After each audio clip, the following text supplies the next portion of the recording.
like get an idea of what the instructors are already cueing for pelvic floor and stuff. Like what you guys go to. So, can you repeat that? Yeah, just get an idea from instructors on their go-to cues to help better muscle engagement, better muscle awareness, core activation. Like if you were doing forward, what's that cue for drawing in? It's good. Good question. So I can, one of my cues when I teach core straight leg raises is you want to be able to imagine your belly button. You're pushing your belly button into the floor so that you have a flat back and not a lumbar curve. So sometimes the cue is a pelvic tilt. Yeah, perfect. I love it. Yeah, awesome. Will you pull your mic to your mouth closer? Yes. There we go. Go-to cues. I tell people drive their navel to their spine. Yeah. Love it. I love the Stan Blueberry cue. That was awesome. And then. Okay, so the balloon is, I mean, if you guys want to, that's an option to give to your peeps, or they can bring their own balloon. I'm going to remove this while I'm blowing into my balloon. I don't know. You want me that one? Okay. I need to smell it. What do you need? Garbage. Oh, right behind, under the stairs.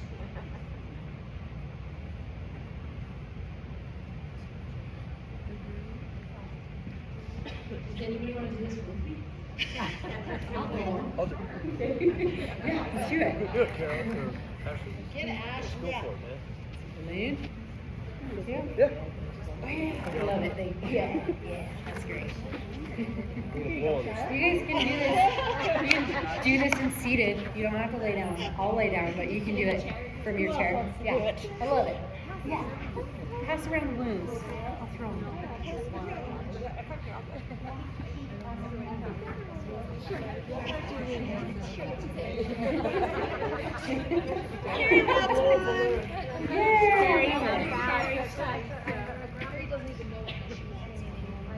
Everyone get one? We're blowing a balloon. So you're just gonna blow up that balloon without any like being, but I just want you to pay attention to what you're doing in your tummy and your pelvic floor. Like breathing, just blow up the balloon. And it can just be like a little bit, you don't have to blow it all the way up. Just one big breath in there. Good. And then you're relaxing. Oh!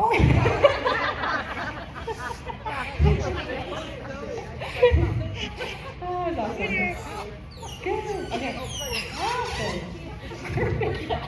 Okay, what are some things you guys notice with blowing up into that balloon? Yeah, that deep core, right?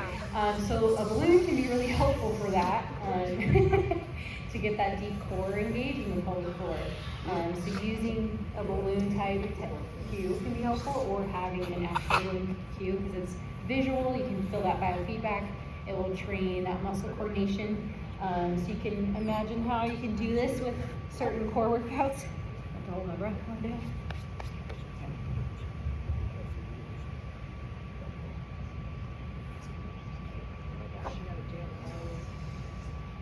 So automatically want to draw in here, engage the pelvic floor. My ribs are pulled down and in and not flaring, so that you can incorporate this mentally or physically.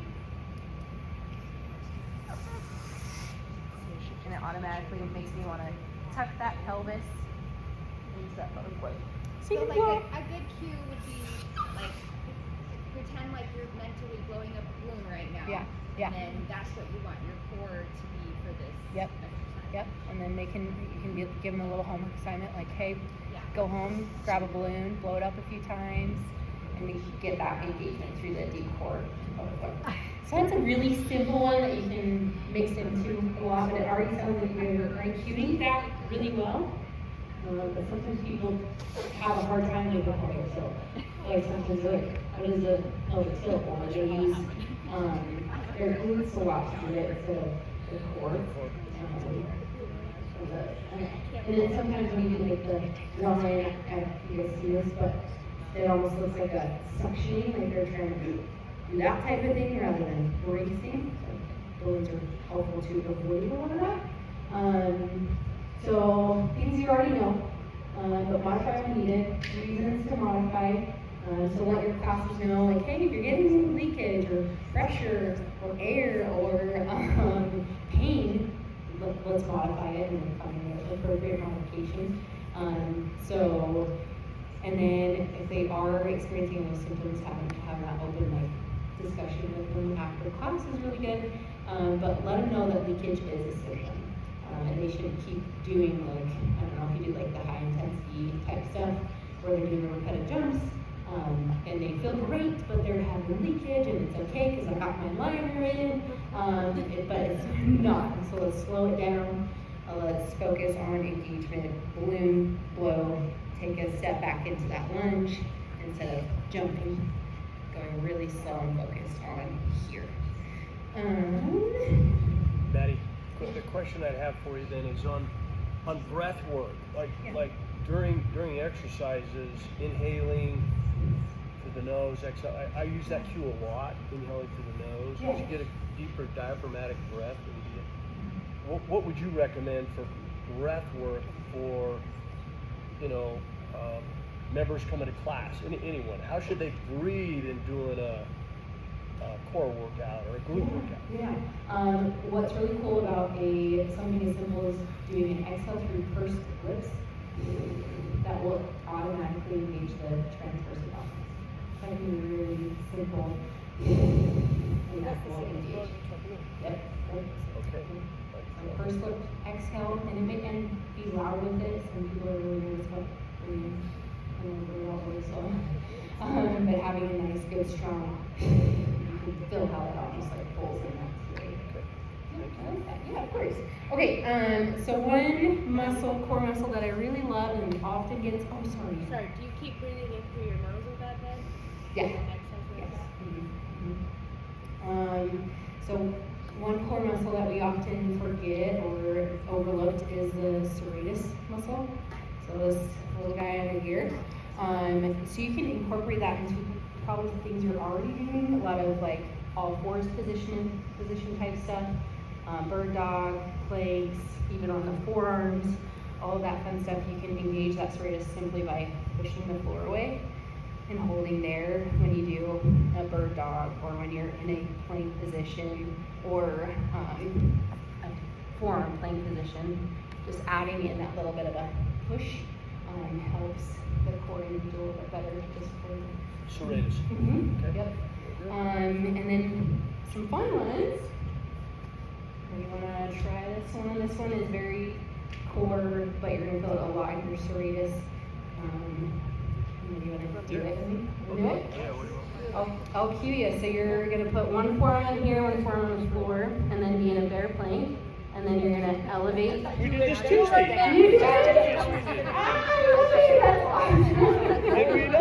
I love it. So serratus lifts like that, and then you can also add a rotation back and then down. Yeah, that's so cool. I love it. So bear to bear and then drop. Yep. I love it. That's great. And then another one, rollouts. Anybody want to do this one? So like a forearm plank position, and then pressing the floor away, and then dropping back to get serratus. Oh, that for the serratus. Yeah. So almost like we're doing rollouts, but it's with our legs instead of going. So you can get that little bit of a shoulder press, because some people will be closed in that rollout and not get that serratus engaged involved. You want to try and see if you feel that difference between the rollouts versus this one. Yeah, it'll be On the elbows? on your elbow in a plank, and then you're pushing the floor away first. So push the floor away, separate those shoulder blades, Like that? like this. Oh. Whoop, whoop. Yep, and then hold that as you go back. Good. And then back to. Oh. Thanks a lot. Do you feel here? Oh, yeah. Yeah. Hey, we're doing that one. Janice? Oh, yeah. Bear plates are tough, and one way to modify them is actually using a foam roller, just depending on pressure on the shins. If this is too much, no need. But you can do a bear plane on a foam roller. Like this is going to be the easiest version. But then if you, then you won't be doing any funky compensatory stuff where you're like swinging all over the place, dropping down, kind of pumping up, so it'll give you a chance to be more mindful. If you do that bear plane but supported, and then really slow and focusing on that balloon movement with the core, then you can also walk it out a little further, so it's like a bear plane. It's going a little tougher, but you still have support of the legs. And if anyone has issues with toes, that can be really fun alternative. What else? Glute work. Some recent studies as far as like getting the best glute activation with certain workouts. So single leg RDL is kind of all the glutes. So good old like classic here. But making sure they get that glute engagement, so having them pat their hip, making sure they squeeze through their glute, and then rock slowly forward, keeping it engaged, and then keeping it when they come back up. Sometimes we tend to lose it and drop the glute and use the rest quad and hip flexor, or even into the low back. So making sure that they keep that maintenance of the glute squeeze the whole time. Do you guys want to do it? I don't know. Sure. So Maddie, so what would be your count on that? Like, you slow that down, like you do it. I would do 3 to 5 both ways. 3 to 5. Mm-hmm. Yeah, so think about just doing a single leg RDL like you normally do. You can use your chair. Yeah, you can That's use what your that's what I use chair. in class, is we Yeah. use these. And then see what you feel working when your leg is up on the chair.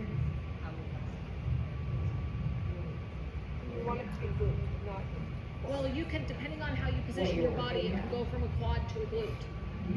So if you sit down more in it, it's going to be more quad. And if you tip over more, you're going to have more glute. More of your glutes going to pull you up. It depends on how you position your body. Yeah, and then fun add on to the Bulgarian. So yeah, so one leg on the chair, we got the traditional like squat. But if you add a rotation, you're gonna get the hip rotators, those ones that are kind of tricky to target. And it's all rotating. You're rotating to that straight leg. Towards the straight leg, yeah. Come on, Jan. And then back. And you should feel it all through. And you can do more full range, so you can dip and then rotate. Yeah, I can definitely feel it right there. Yeah, good, awesome. Love it. And then sometimes it's just like asking what they feel is working for you. Yep. Oh, So look that's- at the Jans. They're already pros.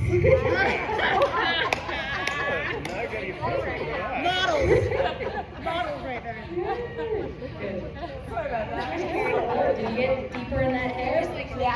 I'll do Good. She did it. Good, I love it. And then you can think about how you can incorporate pelvic floor into that awareness of what pelvic floor is doing. But honestly, if you're strengthening these guys, the pelvic floor is going to be taken on. Okay, and then single leg bridges, or bridges in general, are a nice like functional strength assessment to tune in like what do I feel working. Kind of the same thing with changing the position of your hips or your trunk when you're targeting quads versus glutes in the Bulgarian. Same thing with glutes. Okay. So if someone wants to jump down and do this with me, great. So we're going to do a single leg bridge, and you're going to lift up and you're up a little bit. And you're just going to tune in to what the working. Is it primarily quads? Is it all hamstrings? Is it glutes? just kind of pause there for a minute and see what you feel working. And you can test both sides, see how it differs side to side. I recently tore my ACL. So, You did? I did, yeah. How'd you do that? Skiing? Soccer. Soccer. I know. So on my left leg, I feel like all hamstrings, my glutes are not kicking on as well. And then on my right side, I get a better glute engagement. Do you feel a difference between the two sides and what is working predominantly? So Maddie, Yeah. If you're right-handed, is it typically that your right-sided glute is stronger than your left side, or no? In other words, yeah. more dominant on one Yeah, side? yeah, it all depends. Sometimes it depends on what muscle you're focusing on. Like, yeah, usually they'll be more dominant in their glute max on their stronger, more dominant leg. But then super weak in their hip rotators. So this depends on the person that's in front of me. But what did we feel working in the legs with the single leg bridge? Nice. Was it glutes first and then hamstrings? Nice, perfect. So that's ideal. That's really good functional.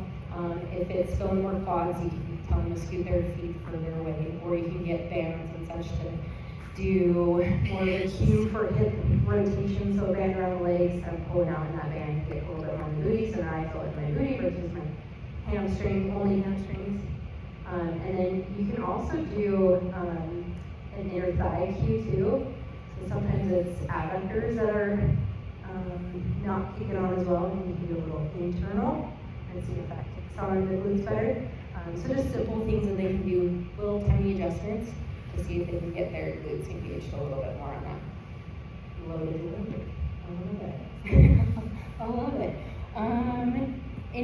So we kind of like talked about the single leg RDL, the Bulgarian, some core stuff, serratus.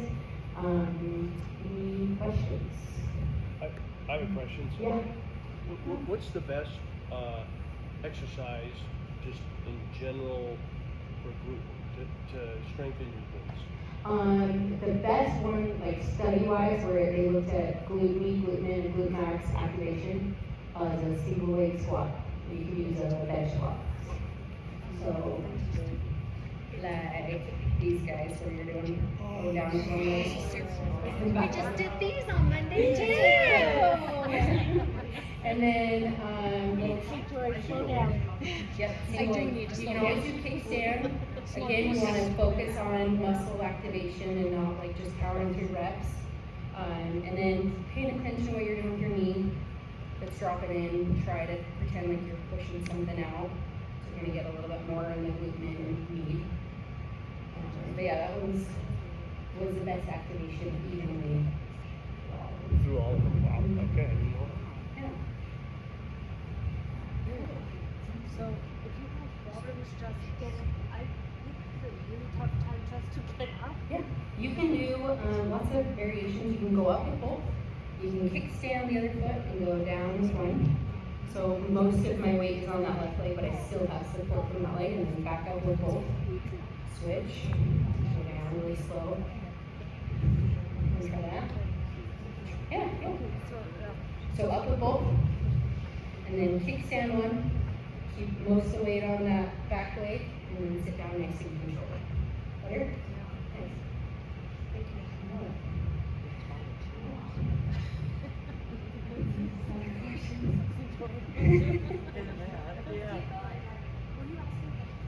Do you feel like most people, because this all sounds like really helpful Oh yeah. for people, do you feel like most people can gain a lot more, like a lot of benefit? Yeah. Oh yeah. And like Absolutely. reverse stuff. Yeah. Yeah. For sure. Absolutely. Yes. And That's you're why it's saying important to talk way about it. more pelvic floor is coming from our butt work than our core work. Like so much on there is coming from our glute work. Really, like I'm just. Yep. We are doing so much of this in our classes, We friends. should You have- guys' pelvic floor should be in good condition. The core is important. Low back. Yeah, the core, like there's, I'm not saying we we shouldn't do core. I'm just surprised so much of it's coming from our Powerhouse. our boots. You guys are already doing great things on it. Any other questions? Yeah, very important to talk about. It's not normal. You don't have to accept like, oh, well, you've had kids. Like this is part of it, or you're getting into perimenopause or menopause. There's lots of things that you can support your pelvic floor and combating those symptoms and not deal with them for years and years and years. Talk about it. Yeah. You go. Go, you can go Oh, I was just gonna say on the spin bike, how do we strengthen our pelvic floor? Because we don't have the ability to be on the ground. So how can we do it on the bike? I love it. So when you're doing a climb, glutes, right? You're just Okay. powering from the glutes and making sure it's not all quads. Okay. That's a great way. You can do when you're doing your stance climb. You can do a little bit of that core. I mean, your core should be fired on, but you can really tune in and pay attention. You can think about that balloon type mechanism for core engagement and pelvic floor as well. But, yeah, just making sure there's balance in glutes and quads when you're climbing on those bikes. Sweet. Thank you. That Yeah, makes sense. yeah, of course. Great question. Our spin instructor. Yeah, I love it. Any other questions, friends? Maddie, that was so amazing. Yeah, thank you. Maddie, do you have cards or anything if people are interested in those? Yeah,